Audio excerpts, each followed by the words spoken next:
네, 안녕하세요. 오토플레이입니다. 저는 지금 BYD 실 다이내믹 AWD 모델을 시승하고 있습니다. 시승하기 전에 사실 고민도 많았고요.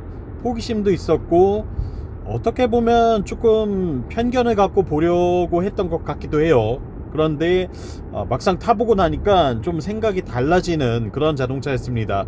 지금부터 과연 이 차가 어떤 가치를 전해주는지, 그래서 구입할 만한지, 그리고 완성도 측면에서는 또 어떤지, 이런 것들을 종합적으로 한번 말씀을 드려볼게요. 일단은 BYD 실은 BYD의 중형급 세단형 전기차입니다.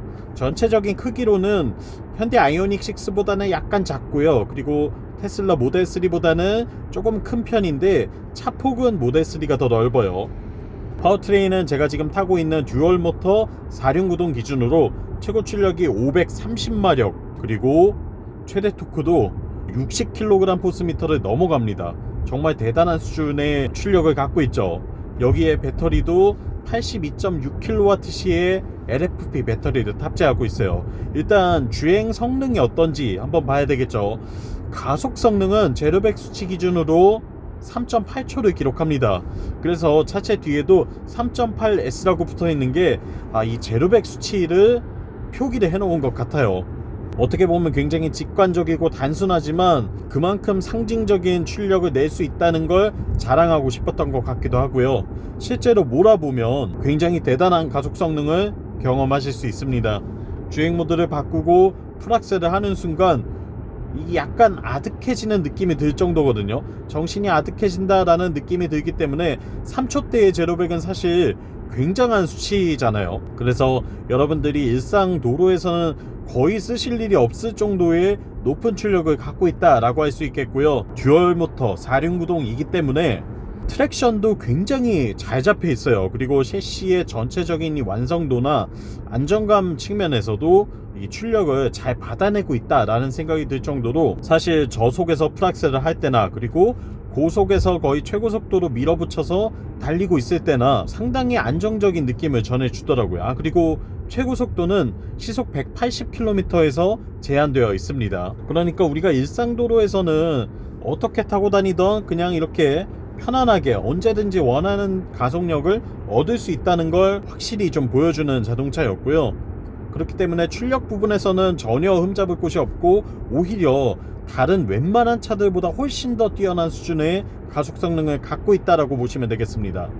그리고 전반적으로 이 출력의 제어도 상당히 부드럽게 돼요. 그래서 운전자가 원하는 의도대로 가속 페달을 밟는 만큼 그만큼 상당히 민첩하고 그리고 매끈하게 가속을 이어주는 모습을 확인할 수 있습니다. 그렇기 때문에 전체적인 완성도 측면에서도 흠잡을 곳이 없다라고 말씀드릴 수 있겠죠. 다만 이제 한 가지 아쉬운 점이라고 한다면 배터리 잔량에 따른 가속력 저하 현상이 좀 있습니다. 배터리가 30%대, 40% 이하로 떨어져 있을 때에는 슬슬 조금씩 이제 가속력이 3.8초 제로백은 안 나오는 것 같은데 느낌이 좀 들고요. 그리고 뭐 20%대, 10%대 이렇게 떨어질수록 점차 가속력이 낮아지는 걸 느낄 수 있어요. 하지만 그건 일상주행으로 타고 다닐 때에는 느끼기 좀 어려운 저하 현상이고요.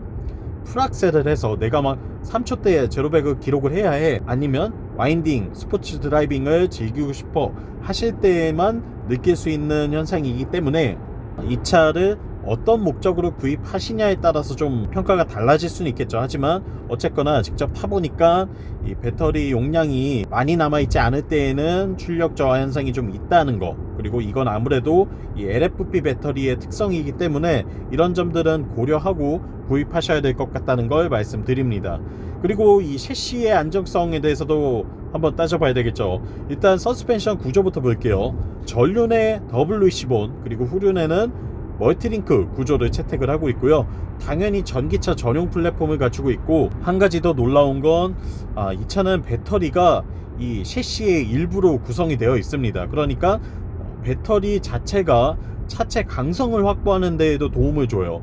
이걸 셀2 바디의 제조 방식이라고 하는데, BYD가 자랑하는 블레이드 형태의 배터리가 탑재가 되잖아요. 각형 배터리가 여러 개 탑재가 되는데 이걸 묶어서 모듈화 시켜서 차체에 붙이는 형태가 아니고요. 아예 처음부터 제조할 때 이 셰시의 일부로서 설계를 해놓고요, 거기에 배터리를 채워 넣습니다. 그렇게 되면 셰시의 일부로 이 배터리가 차체 강성을 보조해주는 역할을 충분히 해내기 때문에 전체적인 주행 안정감이라던가 셰시의 완성도, 그리고 코너링, 핸들링 성능들도 다 높아지게 되죠. 이러한 형태를 띠는 차가 그렇게 흔치 않아요. 대표적으로는 테슬라가 있죠. 요즘 테슬라들이 그렇게 좀 만들어내고 있는데, 그래서인지 사실 이걸 주행 감각 측면에서 흠잡을 곳이 없습니다. 서스펜션의 구조로만 보더라도 뭐 전통적으로 너무나 높은 완성도를 보여주는 단가가 높은 게 흠인 더블 리시본 방식을 전륜에 채택하고 있고요. 그리고 후륜에도 멀티링크 구조를 채택했고, 셰시의 차체 강성도 굉장히 높은 편이란 말이에요. 그렇기 때문에 고속 주행을 할 때나 시내 주행할 때나, 그리고 뭐 와인딩 로드에서 차를 좀 격하게 몰아붙일 때나 전반적으로는 안정적인 주행 환경에서 주행 성능을 보여줍니다. 이런 점들이 굉장히 좀 놀라운 점이었어요. 우리가 좀 흔히 편견을 갖고 볼 수 있잖아요. 그런데 그렇게 볼 일이 아니라는 걸 BYD C를 시승하면서 느끼게 됐습니다. 제가 여러가지 환경에서 차를 몰아붙여 봤단 말이에요. 최고속도로도 달리고 시내 주행도 하고 국도 주행도 하고 좀 핸들링을 느껴볼 만한 여러가지 코너도 돌아 나가 보면서 차를 느껴봤는데, 결론적으로는 완성도가 굉장히 높다, 그리고 이걸 딱히 까내릴 수가 없는 정도의 가치를 담고 있다 라고 평가할 수 있을 것 같습니다. 물론 승차감 자체가 막 엄청나게 고급스러운 느낌까지는 아니에요. 그리고 어떻게 보면 이 국산차에 익숙한 우리나라의 소비자 눈에서 보자면 약간은 단단한 편이기도 합니다. 단 충격, 진동들이 조금씩 올라올 때도 있고요. 그리고 노면의 요철을 완벽하게 거르지 못할 때도 있어요. 하지만 고속주행, 그리고 이 3.8초라는 제로백을 감당하기 위해서는 어쩔 수 없는 세팅이 아닌가라는 생각이 들고, 뭐 굳이 아쉬운 점을 꼬집자면 고속주행에서의 충격을 좀 더 완화시켜주는 그런 고급스러운 처리들이 더해진다면 사실 뭐 독일 명차들과 비교하더라도 충분히 명함을 내밀 수 있지 않을까 하는 생각이 들었습니다. 그 부분에서의 아쉬움만 제외한다면 그냥 우리가 이 정도 가격대에 전기차를 산다고 생각했을 때에는 충분한 만족감을 보여준다라고 평가할 수 있겠고요. 앞서 말씀드린 것처럼 핸들링 성능도 꽤 괜찮은 편이에요. 이게 공차 중량이 2.2톤이 넘는단 말이죠. 근데도 불구하고 공기저항 계수도 상당히 낮고요. 무게중심도 낮게 깔려있기 때문에 운동 성능이 꽤 좋더라고요. 그리고 브레이크 성능도 전륜에 4피스톤 캘리퍼를 탑재하고 있고요. 여기에 타공 디스크까지 갖추고 있습니다. 제동력이 엄청나게 강력하다 이런 건 아닌데, 그래도 이 530마력의 출력을 감당하기에는 문제가 없는 수준이라고 볼 수 있겠습니다. 배터리에 대해서도 좀 더 자세히 이야기해 봐야 되겠죠. BYD의 LFP 배터리를 탑재하고 있어요. 용량이 83kWh 정도 되는 블레이드 타입의 배터리죠. 우리가 흔히 이야기하는 NCM 배터리에 비해서는 아무래도 이 배터리 잔량에 따른 출력 저하 현상이 조금은 존재하고요. 그리고 이 외부 온도, 그러니까 겨울철에 탔을 때에는 주행거리가 조금 떨어질 수 있다는 단점을 갖고 있기는 한데, 그러한 특성을 완벽하게 보완해내면서 현존하는 LFP 배터리 가운데 최고 수준의 성능을 낸다고 하는 게 바로 BYD의 LFP 배터리거든요. 그래서 과연 어떨까, 실제로 NCM과 비교해보면 어떤 느낌일까를 좀 중점적으로 시승하면서 느껴봤는데, 일단은 사실 겨울철 주행거리도 그렇게 막 나쁜 편은 아니었어요. 제가 지금 시승한 환경이 한 0도에서 10도 정도를 왔다 갔다 하는 온도에서 탔단 말이죠. 그러니까 정말 추운 영하권의 한겨울은 아니지만 그래도 좀 악조건에서 주행해봤을 때 기준으로는 꽤나 괜찮은 수준의 주행거리를 보여줍니다. 1회 충전 기준 400km 정도는 안정적으로 탈 수 있는 것 같아요. 물론 좀 배터리를 미리미리 충전해 주셔야 되겠지만, 그래도 이런저런 마진을 고려해 봤을 때 한 350km 정도는 충분히 안정적으로 타고 다닐 수 있지 않을까 하는 생각을 했습니다. 그리고 충전 속도도 200kW급 충전기까지는 충분히 감당이 가능해요. 최고 속도가 150kW 정도 나온다고 하기 때문에 20에서 80% 충전하는 데는 한 30분 정도면 될 것 같아서 외부에서 급속 충전을 이용해서 장거리 주행을 하기에도 그렇게 큰 무리가 있지는 않겠죠.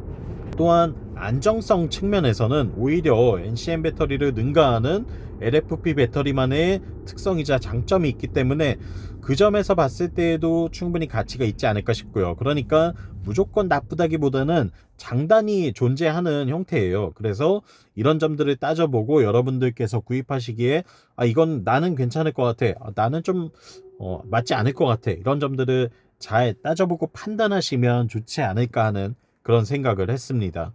연비도 제가 지금 시승하는 동안에 이게 BYD 실은 트리 컴퓨터 리셋 기준이 조금 애매하더라고요.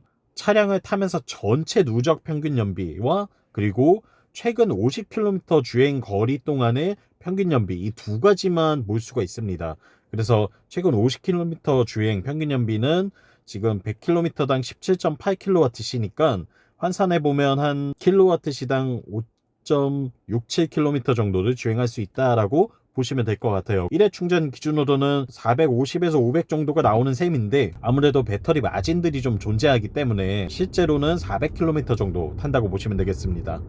그리고 이 차의 전체 지금 현재 총 주행거리가 10,000km가 넘은 차량이거든요. 전체 누적 평균 연비는 한 kWh당 5km 정도 간다고 보시면 될 것 같아요. 그러니까 여러분들이 어떤 환경에서 어떻게 타시더라도 아까 말씀드린 대로 350km는 안정적으로 뽑아낼 수 있다라고 이해하시면 되겠죠. BYD 실 4륜구동 모델을 시승해봤습니다. 일단은 꽤나 놀라웠어요. 이게 우리나라에서 생소한 차량이었잖아요. 그리고 의외로 세계 시장에서도 어느 정도 인정받고 있는 모델이기 때문에 진짜 한국 시장에서도 경쟁력이 있을까? 라는 걸 좀 저도 반신반의하면서 탔는데 결론적으로는 완성도가 꽤나 높았고요. 그리고 글로벌 모델들과 경쟁하기에도 충분한 수준을 가졌다라고 말씀드릴 수 있을 것 같습니다. 다만 이제 한 가지 남은 숙제는 브랜드 가치를 어떻게 끌어올리느냐겠죠. 사실 스펙만 놓고 본다면 500마력이 넘고 제로백 3초대인 차량을 4천 초반에 살 수 있는 차는 없죠. 이 차 말고는 없어요. 근데 다만 BYD의 브랜드를 갖고 있다는 게 아무래도 좀 장벽이 될 것 같아요. 그걸 나는 상관없어, 괜찮아 하시는 분들도 있겠지만 그렇지 않은 분들에게도 어떻게 어필하느냐, 이런 점은 앞으로 이 브랜드가 여러 차종을 더 잘 만들고 더 합리적인 가격에 내놓으면서 시장에서 인정을 받다 보면 브랜드 가치가 올라갈 수 있겠죠. 무조건 안 좋다고만 볼 것도 아니고요. 무조건 좋다고 볼 것도 아니겠지만 제가 확실하게 말씀드릴 수 있는 건 충분히 시승해 볼 만한 차다. 직접 한번 타보시고 생각보다 놀라실 거거든요. 물론 이제 구입을 하느냐 마느냐는 또 다른 문제가 될 수 있겠지만 어쨌거나 편견을 갖지 않고 한번 타보시는 걸 저는 추천드립니다. 지금까지 오토플레이였고요. 영상 유익하셨다면 구독과 좋아요로 응원도 많이 부탁드리고 다음 시간에 더 많은 차량의 시승기로 또 돌아오도록 하겠습니다. 다음 시간에 또 만나요. 안녕.